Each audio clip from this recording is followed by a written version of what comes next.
बिस्मिल्लाहिर्रहमानिर्रहीम।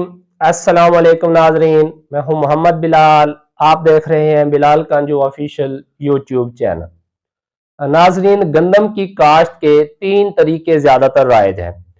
एक तो है कोर छट, खुश्क जमीन में गंदम की काश्त, उसके बाद पानी लगा दिया जाता है। इसके अलावा आपको पता है रौनी करके, जो ज्यादातर हमारे दोस्त करते हैं, रौनी करके जमीन वत्तर आती है तो फिर उसे तैयार करके गंदम की बुआई की जाती है। वो छट्टे से भी होती है, ड्रिल से भी होती है। तीसरा तरीका जो है वो है गप छट का तरीका। जो कोर छट और वत्तर काश्त है, इस पर मैं पहले वीडियो बना चुका हूं, ये आपको एंड स्क्रीन पर मिल जाएगी। आज की इस वीडियो में हम बात करेंगे गप छट के तरीके के हवाले से। ये तरीका क्यों अख्तियार किया जाता है, क्या इसका कोई फायदा है, और इसका पूरा जो अमल है वो कैसे करना है हमने। जहां पर आप खासकर लेट होते जा रहे हो तो फिर बेशक वो मेरा भारी मेरा जमीन है, सेहतमंद है या नमकिया से मुतासर है, फिर इस तरीके की तरफ आना मजबूरी बन जाता है।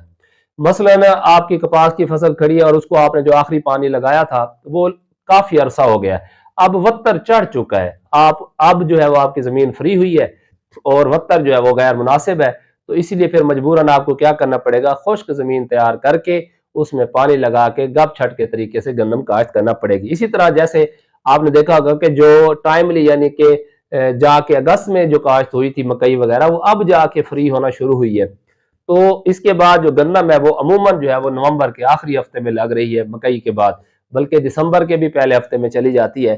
तो ऐसी सूरत में भी अगर तो आपकी वो जो मकई वाली जमीन है उसमें वत्तर बेहतरीन मौजूद है, और अक्सर मकई में ऐसा होता है कि वत्तर मौजूद है, फिर तो आपने उसे जो वत्तर काश्त है उसको तरजीह देना है।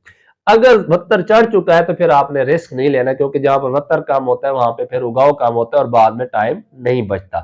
तो ऐसी सूरत में भी आपको गप छट की तरफ आना पड़ेगा। इसके अलावा जो इससे पैदावार भी अच्छी आती है और उसके अलावा समझ लें कि उगाव बेहतर होता है उन जमीनों में जो कलराठी जमीनें हैं, नमकियात से मुतासर है, या इतने पक्के वट की जमीन है कि अगर उन्हें पानी लगा दिया जाए तो फिर आसानी से वत्तर नहीं आती। तो इन जमीनों में तो ये तरीका लाजमी अख्तियार करना चाहिए, क्योंकि इससे पैदावार में भी इजाफा होता है और उगाव भी बहुत अच्छा हासिल होता है। अगर आपने कपास या मकई लगाई हुई है, वत्तर चढ़ गया है और आप गप छट के तरीके से जो है वो फसल काश्त करना चाहते हैं, तो इसमें जो मुख्तलिफ तरीके अख्तियार करते हैं हमारे काश्तकार दोस्त, ज्यादा बेहतर है कि आप सबसे पहले वहां पे रोटावेटर लगवाएं, ताकि वो मुड वगैरह कुतरे जाएं, वो जो बेड बने होते हैं, पटड़ियां बनी होती हैं, वो लेवल हो जाती हैं। उसके बाद दोहरा हल और सुहागा, गहरा और भारी सुहागा ये लगाया जाता है। उसके बाद आप क्यारे बना के पानी लगा सकते हैं और खड़े पानी में आप बीज का छटा कर सकते हैं।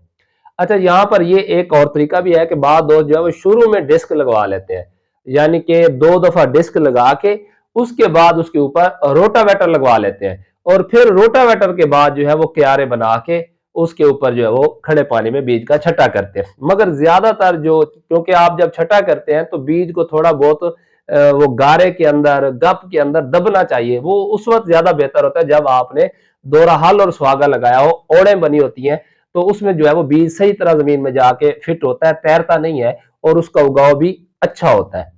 अब इसमें जो बीज को भिगोने वाली कंडीशन है वो कब अप्लाई होती है। अगर तो आपकी पक्के वट की जमीन है, यानी आपने पानी लगाया और 24 घंटे पानी खड़ा रह जाता है, तो बीज को भिगोने की जरूरत नहीं है, मगर नमकियात से मुतासरा जमीन ना हो तो फिर आपने बीज को नहीं भिगोना। अगर तो आपकी कच्चे वट की जमीन है, ज्यादा देर पानी खड़ा नहीं रखती लेकिन है सेहतमंद जमीन, तो फिर आपने बीज को 6 से 8 घंटे पानी में भिगो के रख लेना है। उसके बाद उसे निकाल के साये में जरा फैला देना है ताकि हवा लग जाए। उसके बाद आपने इस बीज का खड़े पानी में छटा करना है, और कोशिश करें कि जब आप खड़े पानी में छटा करते हैं तो दोहरा छट्टा लगाएं, एक दफा मशरिक मगरब और एक दफा शुमालन जनूबन। कुछ लोग इतने एक्सपर्ट होते हैं कि वो एक ही तरफ से छटा लगाते हैं, फिर भी बेहतरीन किस्म का छटा लगा होता है।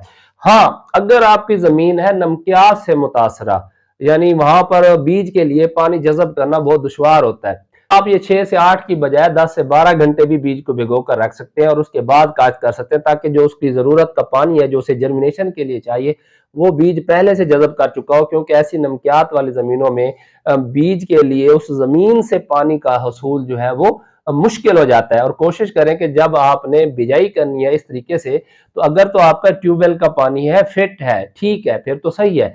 अदरवाइज अगर नहरी पानी दस्तयाब है तो ये जो बिजाई में आपने पानी इस्तेमाल करना है वो नहरी पानी लगाएं ताकि उगाव बेहतरीन हो सके। इसके अलावा आपने याद रखना है कि 20 नवंबर के बाद जब भी आपने गंदम काश्त करनी है और खासकर अगर आप गप छट के तरीके से जैसे मैंने कहा कि करने जा रहे हैं तो आपने जो सेहतमंद जमीनें हैं, जो बेहतरीन जमीनें हैं, वहां पर आपने 60 किलो 55 से 60 किलोग्राम बीज फी एकड़ इस्तेमाल करना है।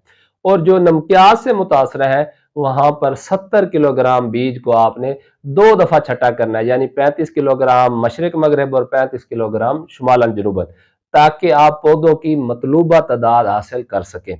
मगर याद रहे कि अगर आप जैसा कि दिलकश है, अगर आजकल आप दिलकश काश्त करने जा रहे हैं तो गपछट के तरीके में भी इसका 50 से 55 किलो बीज काफी है, क्योंकि इसकी टिलरिंग कैपेसिटी बहुत अच्छी होती है।